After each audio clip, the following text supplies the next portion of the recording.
Hello everyone, কেমন আছেন সবাই? তো সেদিন আমরা সমুদ্র পাড়ে বসে বারবিকিউ করতে গিয়েছিলাম। আমরা বলতে আমি, আমার হাজবেন্ড আর বাচ্চা তিনজনই ছিলাম। বারবিকিউয়ের যাবতীয় জিনিসপত্র আমরা বাসা থেকেই রেডি করে নিয়ে গিয়েছিলাম। চাইনিজরা বারবিকিউ শুধু মাংস না, শাক পাতা, শাক সবজি, মাছ সবই খায়। আমরাও ওইভাবে কিছু নিয়েছিলাম। অত বেশি ভ্যারাইটিও ছিল না, আবার কমও না। আমাদের বারবিকিউর জন্য আমরা নিয়েছিলাম chicken shashlik, chicken leg piece, চিকেনের উইংসের উপরে যে একটা পিস থাকে সেটা নিয়েছিলাম, ওয়েস্টার ঝিনুক যেটা আমার বেস্ট লাগে সি ফুডের মধ্যে।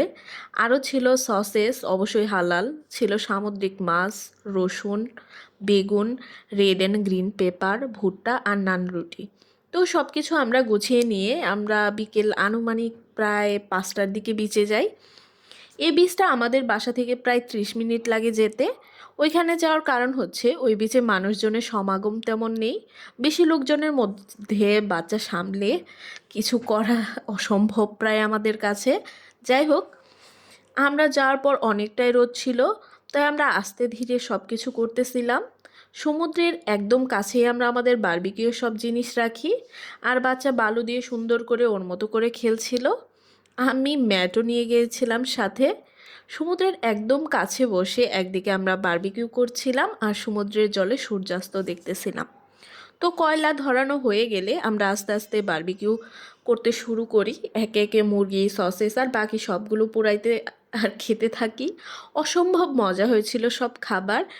আর সব শেষে খাই ঝিনুক, যেটার মশলা আমি বাসা থেকেই রেডি করে নিয়ে গিয়েছিলাম।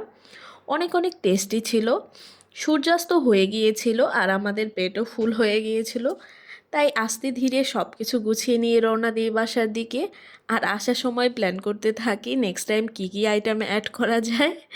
তো এই ছিল আমাদের বারবিকিউ পার্টি। ভিডিও কেমন লাগলো জানাতে ভুলবেন না, আর এরকম ভিডিও পেতে সাথেই থাকুন। সবাই ভালো থাকবেন, টাটা।